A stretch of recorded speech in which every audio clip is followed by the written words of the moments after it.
Mirëmbrëma të gjithëve, po fillojmë edicionin qendror të lajmeve. Sonte fillon edicioni i 3 i festivalit të këngës në Radio Televizionin e Kosovës.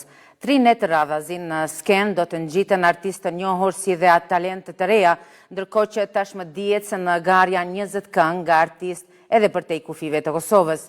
Do të lidhemi tani drejt për drejt me gazetaren Hana Marteti për të mësuar detajet. Hana? Mirëmbrëma Vlora për juve në studio dhe për të gjithë shikuesit që po na ndjekin përmes ekranit të Radio Televizionit të Kosovës. Jemi drejt për drejt nga skena gjigante e festivalit të këngës në Radio Televizionin e Kosovës. Ky festival do të sjellë 3 net glamor të jashtëzakonshëm, emra të rinj, por edhe emra të njohur të muzikës tonë. Ky festival do të mbledh gjithsej 20 garues. Gjithashtu ky festival karakterizohet nga tradita dhe është i 3 edicion me radhë që organizohet nga Radio Televizioni i Kosovës. Dua ta përmendi që ky prodhem është 100% i Radio Televizionit të Kosovës dhe e gjithë puna është bërë nga punëtorët me shumë zell. Për më shumë informacione, këtu pranë kam drejtorin e televizionit Rilend Gërvalla, njëherësh edhe drejtori i festivalit. Faleminderit shumë për kohën. Unë për veti kam emocione kur për shoh këtë skenë gjigante, fantastike dhe gjithë puna e punëtorëve tonë. Na trego pak a shumë emocionet e para dhe krejt përgatitjet. Patjetër jemi në ethe të bukura, mas gjithë asaj pune që kemi bë si kolektiv. Natyrisht gjithë shka që do të shihni sot është punë e punëtorëve të RTK-s, e dizajnuar, e përgatitur, e programuar me skenar të përbashkët, me Gent Saliun, me drejtorin artistik Florent Boshnjaku, kështu që këto 3 net, e sidomos kjo nata e parë, do të jetë një natë me shumë kulturë, me muzikë të mirëfillt. I ftojmë të gjithë shikuesit që të jenë pranë ekranit të kanalit të RTK-s nga ora 9. Është të thëtë edicioni 3 të këtij festivali, çka do të veçoje nga ky edicion? Edicioni 3 e kemi shpjeguar edhe më herët, është një urë lidhëse në mes të asaj që kemi bërë dikur, tradicionales edhe muzikës moderne. Ne po përpiqemi që gradualisht në festivalin e 4 tash, në vitin tjetër, ti rikthejmë akordet e Kosovës, ku si ombrell brenda saj do të jenë festivali i këngës dhe festivali i fëmijëve. Po besoj që na veç po e shohim glamurin edhe ne nga afër e kemi pa punën fantastike të gjithë ekipit të Radio Televizionit. Apo ndonë me neve diçka që ka qenë e vështirë nga ky organizim? Ka qenë sfiduese, është hera e parë e imja që mirem me organizime të tilla edhe udhëheqje të tilla. Natyrisht dikur në moshën e rinis kam qenë në skenë dhe kam performu, po këtë herë është më vështirë kur ti gjithçka do të përgatitesh me ekipe të shumta, por pozitiviteti kam bizotru disiplina edhe kjo që do të shihni sot është e gjitha produkte një pune të shumë kolegëve tanë, mbi 100 sosh të cilët kanë punuar ditë e natë për të dalë kjo skenë madhështore që do ta shihni pas pak, edhe të gjitha këto përgatitje që kemi bërë që edhe shikuesi pranë ekraneve tona ta shijoj këtë festival. Unë thash edhe në prezantim që ky edicion, po besoj edhe edicionet të tjera të festivalit kanë dhënë mundësi edhe artistëve të rinj. Do të veçonim këtë pjesë pak më shumë, ndoshta? E vërtet, më shumë se gjysma e konkurruesve, por edhe atyre që kanë aplikuar, se kemi pas mbi 40 konkurrent, fillimisht nga ato janë përzgjedhur 20, më shumë se gjysma e këtyre janë artistë të rinj, të cilët do të performojnë në skenën e madhe për herë të parë. Edhe kjo është shumë e rëndësishme sepse qëllimi i këtij festivali është që të kërshëtoj të gjitha këta breza. Do të shohim edhe gjëra të reja, do të shohim edhe çmime të reja. RTK-ja këtë herë do të rikthej okarinën e artë, penën e argjend, do të vlerësoj pra kontributin e të gjithë atyre artistëve e muzikantëve që kanë dhënë shumë për kulturën muzikore. Zotri Gëvalla, unë s'po ju marr as një minutë më shumë, sepse i di që tani veç e keni një angazhim për para, ju faleminderit shumë dhe shumë suksese për të gjithë ne. Faleminderit shumë. Vlora, këtu edhe po e përmbyllim këtë lidhje direkte, i dham disa nga informacionet nga ky festival dhe s'po dua të zbuloj asgjë më shumë, vetëm i ftoj gjithë shikuesit që të rinë me Radio Televizionin e Kosovës për të parë një festival fantastik. Nëse nuk ke ndonjë pyetje, lidhja për ty në studio. Dirit Hana, uroj që gjithë shka të shkoj mire, ne do të takohemi sërish në nisjet të natës së parë. Vazhdojmë edicionin, transmituesi publik vazhdon të përballet me probleme financiare, pasi raporti vjetor i saj duhet të diskutohet nga Komisioni për Buxhet i Kuvendit, që ende nuk është themeluar në mënyrë që më pas të ketë buxhet për pagat e mbi 700 punëtorëve. Sindikata e punëtorëve Radio Televizionit të Kosovës protestoi sot për shkak të vonesave në pagesat e punonjësve, duke paralajmëruar grevë të përgjithshme në rast të mos zgjidhjes së kësaj situate. Ndërkohë, javën e kaluar, kryeparlamentari Idim Albasha nuk gjeti pajtueshmëri me përfaqësuesit politik në mbledhjen e kryesisë së Kuvendit që ta shtynte përpara, ndër të tjera edhe çështjen e buxhetit për RTK. Punonjësit e transmetuesit publik në organizimin e Sindikatës së punëtorëve të Radio Televizionit të Kosovës protestuan sot për shkak të vonesës së pagave, duke paralajmëruar grevë nëse kërkesat e tyre nuk plotësohen. Sot jemi këtu jo për luks, jo për rritje pagash fatkeqësisht, por për një të drejtë themelore për pagën tonë që na takon me ligj. Në vend se të protestojmë për përmirësimin e kushteve të punës apo rritje të pagave, ne jemi të detyruar të dalim në rrugë për pagat që i kemi fituar me djers dhe për kushtim. Në gjithë shtetin pagat janë ngritur, paktën kështu edhe po thuhet. Por në RTK punëtorët nuk po marrin as ato që i meritojnë, por punën që bëjnë çdo ditë me shumë përgjegjësi. Sindikata e punëtorëve e Radio Televizionit të Kosovës i bëri thirrje Kuvendit dhe Qeverisë së Kosovës si dhe menaxhmentit të RTK-s të punojnë për të siguruar buxhetin, duke nënvizuar se vonesat dhe mungesa pagave ndikojnë drejt për së drejti në efikasitetin e punës, duke rrezikuar edhe funksionimin e transmetuesit publik. Protesta u mbështet edhe nga Bashkimi i Sindikatave të Pavarura të Kosovës, Qendra Evropiane për Lirinë e Shtypit dhe Medias dhe Asociacioni i Gazetarëve, të cilat u kanë bërë thirrje institucioneve përgjegjëse të marrin masa urgjente për zgjidhjen e kësaj situate.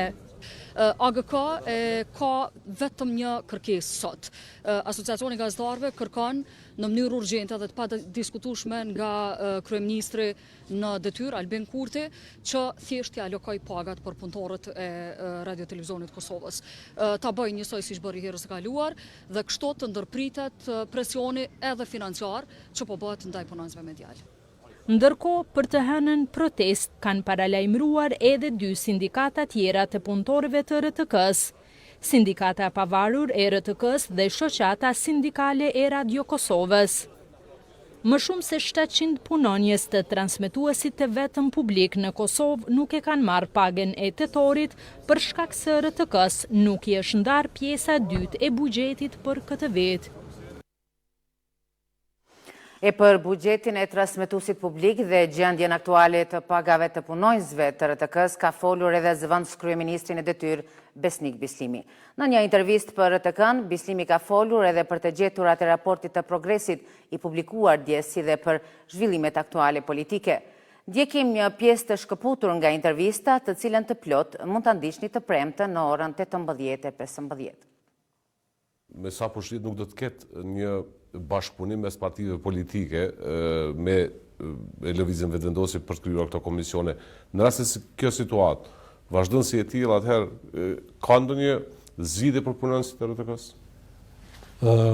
Tash zgjidhja imediate ka qenë kjo që kemi pasur. E qartë, ato vazhdohet e njëjta.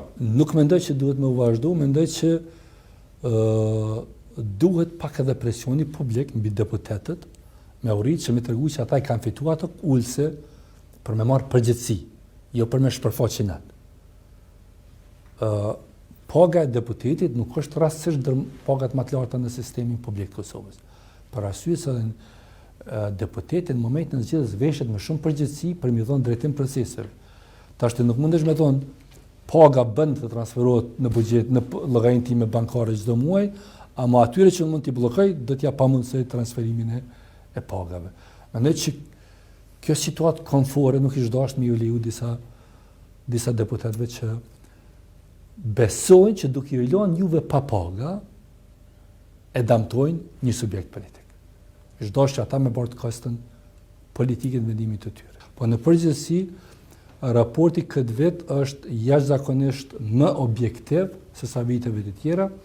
Është hera parë ku ne nuk kemi nevojë të shpenzojmë shumë energji të bindim partnerët tonë në Bruksel se disa nga vlerësimet kanë qenë të gabuara, se janë karakterizuar me subjektivitet të madh, por konstatojmë se pjesa më e madhe e vlerësimit është brenda suazave të korrekcisë.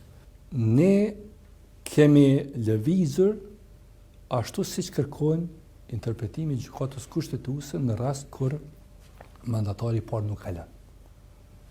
Presidenca ka në diskrecion që të mandatojë një person të dytë, por diskrecioni i presidentes fillon të përdoret në ato raste kur ka më shumë se një pretendent.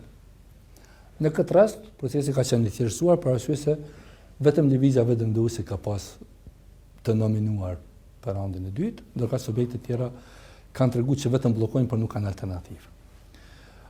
Në qoftë se keni përcjell me kujdes konstatimet e liderëve politik para votimit për qeverinë Kurti 3, keni pa që pjesa më e madhe e mesazheve që kanë dërguar kanë qenë kërcënime për deputet që eventualisht do të votonin në favor të qeverisë. Do t'ju përjashtojmë, do t'ju largojmë, do t'ju veshim si nuse me gjuhë raciste, do ka pas një valë kërcënimesh për arsye se liderët politik ka qenë të bindur që vullneti i deputetëve të tyre është në favor të votimit pro qeverisë. Mendoj që kjo do të fillojë tani. Ata do të fillojnë një fazë friksimit, shantazhimit, kërcënimit të deputetëve në mënyrë që deputeti, edhe pse është i mandatuar nga populli, të mos votojë me vullnetin e vet, por me instruksionin nga subjekti politik. Kjo pastaj bën të paqartë rezultatin final të votimit për mandatarin Kurti, edhe kjo do të jetë një rezultat i vullnetit, por rezultat i kalkulimit të subjekteve politike se sa ju kanë vënë apo jo shkuarja në zgjedhje tani, edhe pastaj në mars apo prill, nëse nuk arrijmë të dakordohemi për presidentin apo presidentin e ri të vendit.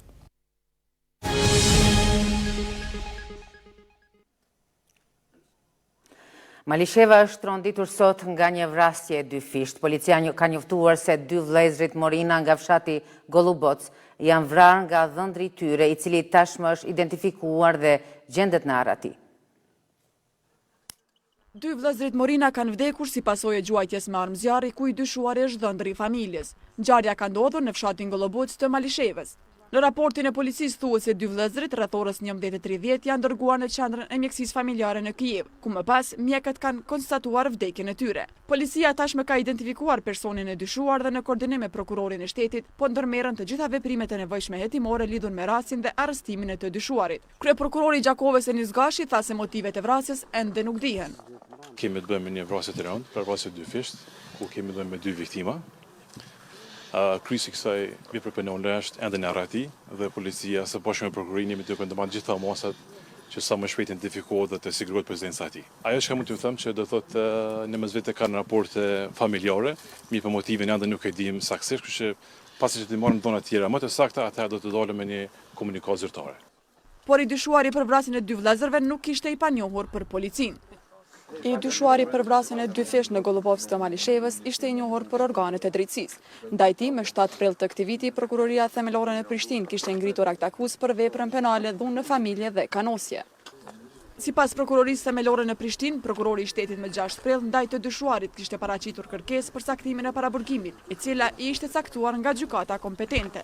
Për rastin para kamerave, familjarët nuk pranuan të flasin, ndërkohë që treguan se para pak ditësh kishin ardhur nga perëndimi në Kosovë për varrimin e babait të tyre. Sipas tyre, vrasja kishte ndodhur kur i dyshuari kishte shkuar për të marrë bashkëshortën e tij, motrën e të ndjerëve, por që kishte hasur në rezistencë nga 2 vëllezrit, ku përpasoi ndodhje dhe vrasja. Ndërkohë, Prokuroria Themelore Publike në Tetov ka njoftuar se të dhënat e para nuk japin indikacione për vepër penale lidhur me ngjarjen e një 25 vjeçareje e cila u gjet e vdekur. Prokuroria ka urdhëruar obduksionin dhe ka paralajmëruar marrjen në pyetje të disa personave për të ndihmuar në zbardhjen e plotë të rastit. Endjera Daorsa Spahiu nga Gjakova ishte studente e vitit të fundit në Fakultetin e Mjekësisë në Universitetin e Tetovës.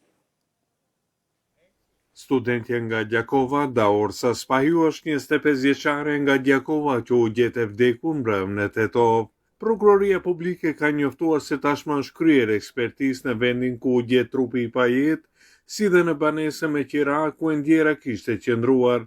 Po ndërmerren të gjitha veprimet për të hetuar shkaqjet e vdekjes me kontrole dhe ekspertiza të detajuara në vendngjarje, ndonse të dhënat fillestare dhe gjurmët në teren nuk tregojnë se bëhet fjalë për vdekje si pasojë një vepre penale, thuhet në njoftim.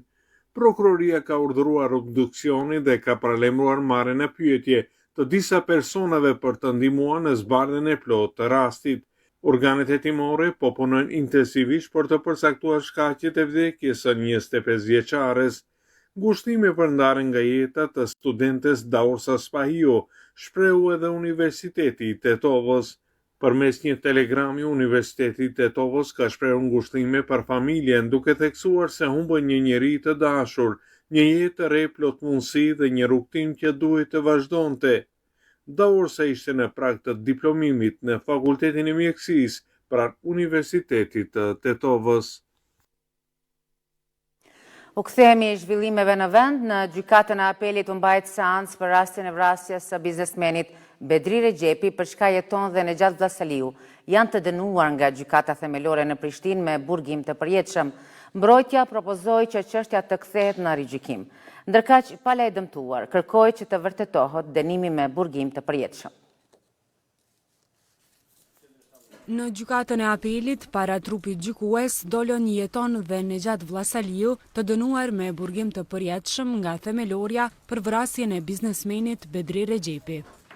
Në seancë u shqyrtuan ankesat e mbrojtjes së të akuzuarve, të cilët propozuan që çështja të kthehet në rigjykim dhe të ndryshohet ose të anulohet aktgjykimi i themelores. Ndërsa përfaqësuesi i palës së dëmtuar tha se do të ishte e padrejtë dhe e paligjshme që aktgjykimi i themelores të anulohet. Si stihet, kur këta vetë pranën jetoni të data të pranën kuzhinën, e pranën katin e tretë, e pranën perdën, e pranën veturën, dhe thët një sentencë të rëndësishme. I qofsh falë kësaj gjenazë i thët Nejati, se krejt shpime kësha falë, gjatë kohës kur këta nga kati tretë, përpiqeshin ta nxjerrin kufomen e Bedri Rexhepit. Berisha tha se dënimi me burgim të përjetshëm është dënimi më i pakt për rastin e viktimës, që ai thot se u ftua si mik e doli si kufom. Jeton dhe Nejat Vllazaliu ngarkohen me veprën penale vrasje e rëndë. Në aktakuzën e prokurorisë themelore në Prishtinë, thuhet se prej periudhës 9 janar 2021 deri më 8 prill 2021, të pandehurit Vllazaliu në bashkëkryerje pas marrëveshjes paraprake kishin filluar planifikimin për të privuar nga jeta të dëmtuarin Bedri Rexhepi, me qëllim të fitimit të dobisë pasurore. Gjykata e apelit ka refuzuar si të pabazuara ankesat e prokurorisë speciale në rastin Ukrugova 1, duke vërtetuar aktgjykimin lirues të gjykatës themelore të datës 30/06/2023. Përmes një njoftimi bëjt e ditur se apeli ka konstatuar se aktgjykimi i shkallës së parë nuk përmban shkelje procedurale dhe se prokuroria nuk ka dëshmuar ekzistimin e provave që do ta vërtetonin përtej çdo dyshimi fajësinë e të akuzuarve. Të akuzuarit e liruar nga fajësia janë Ukrugova, Izet Beqiri dhe Qefser Baholli.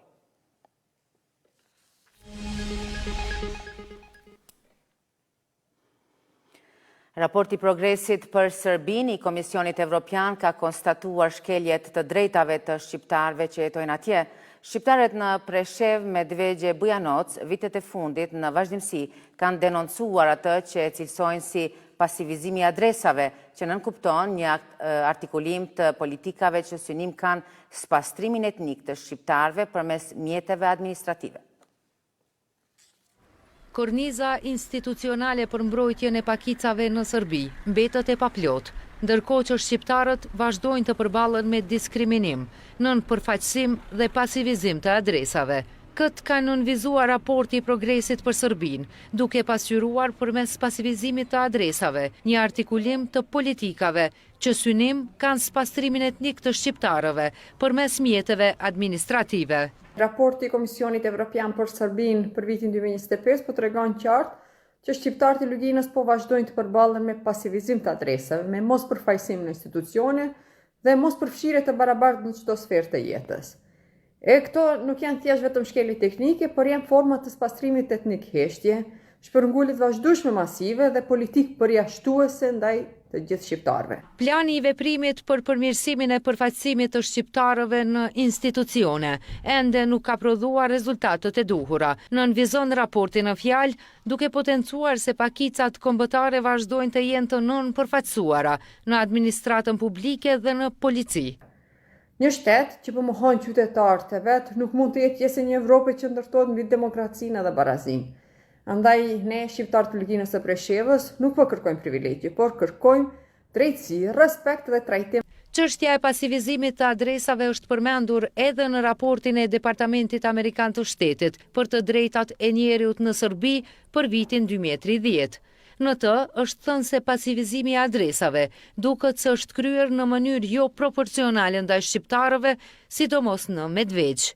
Kjo do duhet të alarmonte faktorin ndërkombëtar, ndaj është shumë e rëndësishme që më në fund BE-ja ka pranuar që ta reflektojë dhe bëj pjesë të vlerësimeve përfundimtare të raportit zyrtar të Komisionit Evropian, duke vendosur theks në kontrollimin e procedurave të pasivizimit të adresave.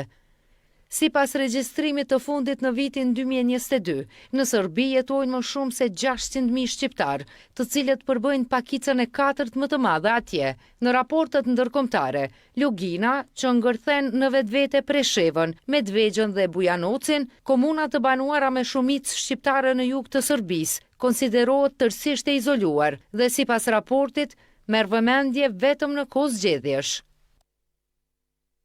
Ndërkohë, raporti i Komisionit Evropian nga njohës të zhvillimeve politike serbe sinjalizon një kthes në politikën e Bashkimit Evropian ndaj Serbisë dhe përbën dokumentim më kritik deri më sot.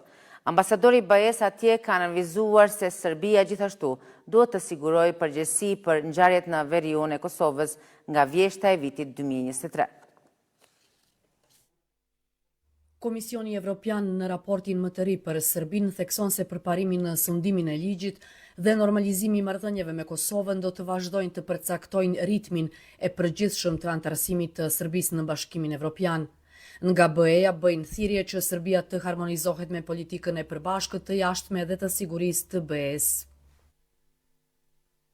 Përmes dialogut që ndërmjetëson BE-ja, si Serbia ashtu edhe Kosova, duhet të zbatojnë plotësisht detyrimet nga marrëveshja për rrugën drejt normalizimit, si dhe të gjitha marrëveshjet e mëparshme.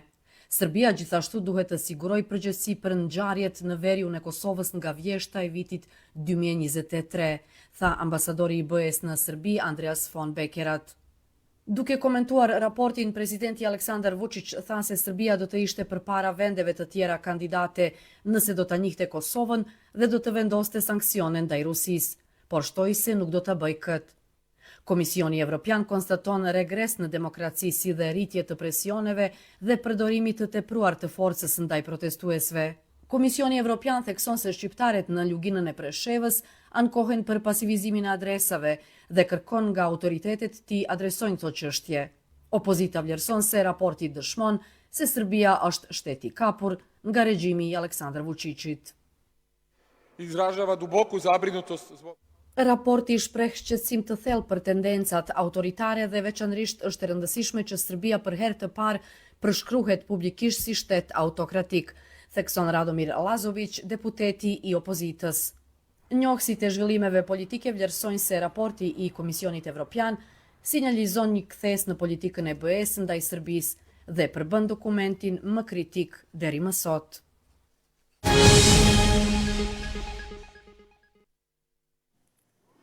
Partitë politike kanë vazhduar aktivitetet e tyre elektorale në ditën e 4 të fushatës për balotazh. Në takime me qytetar, ata shpalosën programet e tyre përmes të cilave pretendojnë t'i bindin për t'i votuar kandidatët për kryetar. Ndjekim në vazhdim të përmbledhura disa nga aktivitetet e tyre.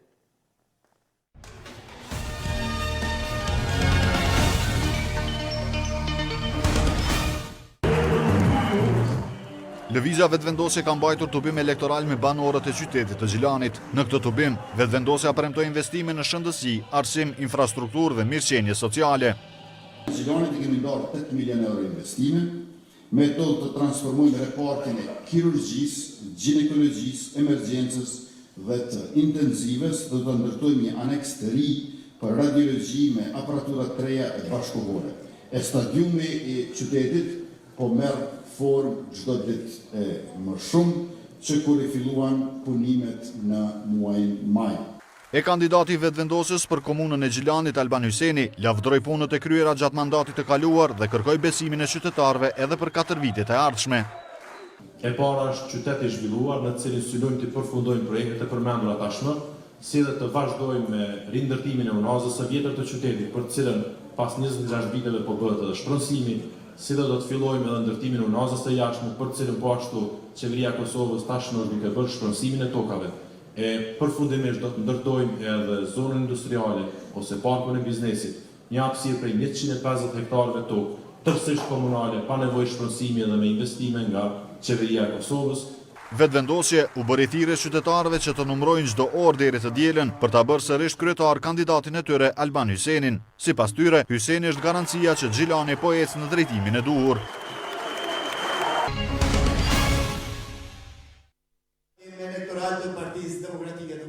Partia Demokratike e Kosovës ka mbajtur tubim elektoral me qytetarët në Klinë. Kryetari PDK-s Memli Krasniqi ka kërkuar mbështetjen e qytetarëve për kandidatin e kësaj partie Sokol Bashota për kryetar të Klinës. Ai tha se vota e qytetarëve mund të ndryshojë fatin e Klinës dhe të vetë banorëve. Bashkë të ngrihemi të gjithë dhe ta shohim deri në fund atë që nesër me 12 tetor. Tani është momenti që shpresën ta kthejmë në fitore. Dhe kjo fitore nuk duhet të jetë vetëm për një kandidat apo për një parti. Kjo fitore duhet jetë për secilin qytetar të Klinës. Kjo fitore duhet jetë për vizionin e ri që i ka munguar komunës tuaj. Për një Klinë që punon për gjithë, edhe për bujkun, edhe për mësuesin, edhe për mjekun e infermierin, edhe për bizneset e vogla, edhe për veteranët, edhe për pensionistët, për studentët, për nënat dhe për fëmijë. Sokol Bashota, kandidati PDK-s për kryetar të Klinës, premtoi se në qeverisin e tij do ta zhvillojë qytetin përmes investimeve konkrete. Ne Klinës do t'ja rikthejmë dignitetin e humbur për këto 8 vite. Ne do të vazhdojmë investime kapitale gjithandej komunës së Klinës, si në qytet, po ashtu edhe në fshatra.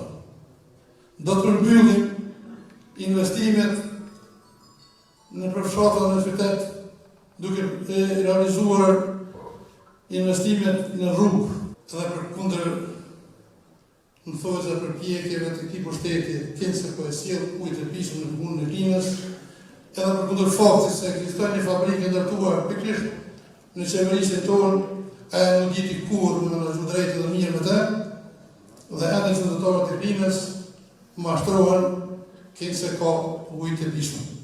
Bashota u zotua se besimi i qytetarëve përmes votës do të shpërblehet me punë në të mirë të të gjithëve.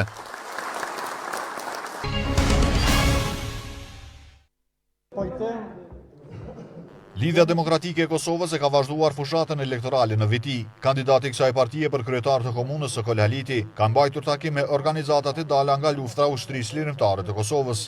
Haliti premtoi se do të punojë për mirëqenien e secilit banor të kësaj komune, që është një nga prioritetet e programit të tij qeverisës. I kom thirrë vërtet me ju garantu mbështetje, i kom thirrë me ju garantu serioziteta për përgjithshmëri, në anë por me ju garantu për mirëqenien e qytetarëve të Vidinjes, i kom thirrë me ju garantu se unë sekretar komune ka me qenë vërtet avangard i angazhimeve edhe mbështetje edhe mbrojtje të interesit të qytetarëve të Vidinjes, kauzë shtetërore edhe kombëtare që është tepër më rëndësishme dhe ka me qenë mbështetës natyrisht edhe qytetarët të dolën nga lufta.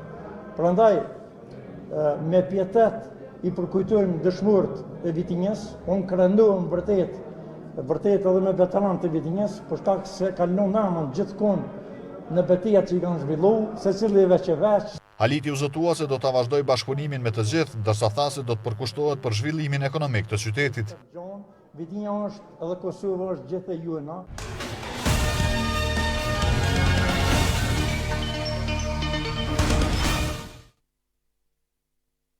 Vazhdojmë me sport, kampioni i Kosovës në futboll drita do të ndeshet sonte me Shelburnin irlandez në kuadër të gjiros së tretë në Ligën e Konferencës.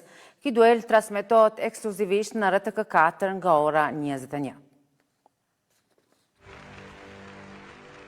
Për herë të parë u kualifikua në një garë evropiane dhe me këtë rast po kërkon edhe fitoren e parë në Ligën e Konferencës. FC Drita në ndeshjen e tretë të këtij edicioni në garën e tretë për nga rëndësia në Evropë i shkon skuadrës irlandeze Shelburne. Në fakt të dyja skuadrat edhe më tutje nuk e kanë shijuar fitoren në këtë kampanjë.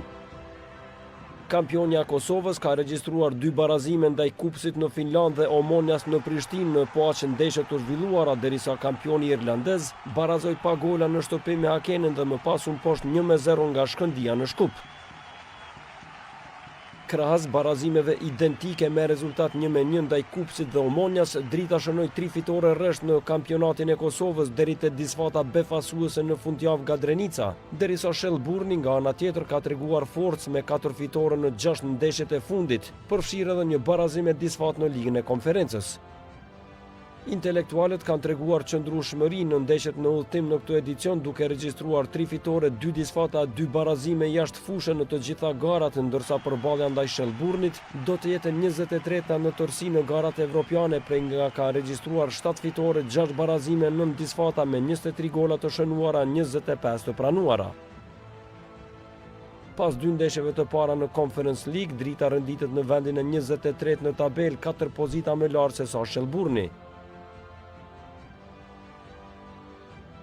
Ndeshja Shelburne-Drita zhvillohet të enjtën me fillim nga ora 21 dhe transmetohet drejt për drejt në RTK. Të nderuar shikues, para mbylljes së edicioni do të shkojmë edhe një herë në Pallatin e Rinis, ku e kemi atje Hanën, e cila po e ndjek nga afër natën e parë të festivalit të këngës në RTK. Hana, nëse më dëgjon, mund të na thuash për pak çast se do të fillojë festivali, është gjithçka gati? Të përshëndes sërish, ty në studio dhe gjithë shikuesit që po na ndjekin përmes ekranit të Radio-Televizionit të Kosovës. Jemi fare pak minuta larg edicionit madhështor të festivalit të këngës, edicionit të tretë me radhë. Unë, para se t'ju dhej informacione për këtë festival, dua ekskluzivisht ta ndaj me ju skenën fantastike të festivalit. Derisa donatin aja pamjet e festivalit, dua të shtoj që në këtë edicion të tretë të festivalit garojnë 20 garues, të cilët janë, do të thot, artistë të rinj, do të thot, festivali tretë i këngës në Radio-Televizioni e Kosovës i ka dhënë mundësi artistëve të rinj ta shprehin talentin e tyre.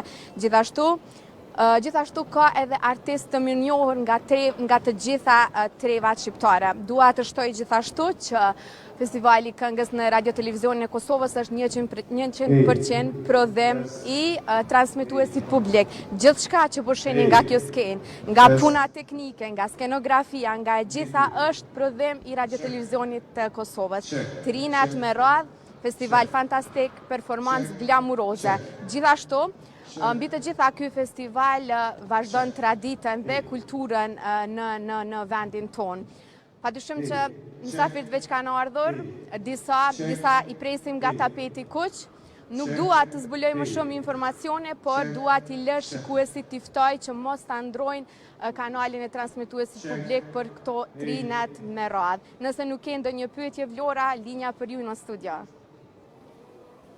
Uroj që gjithçka të shkojë mbar. Faleminderit Hana. Të nderuar shikues, kaq për këtë edicion të lajmeve. Faleminderit që na ndoqët. Mirupafshim.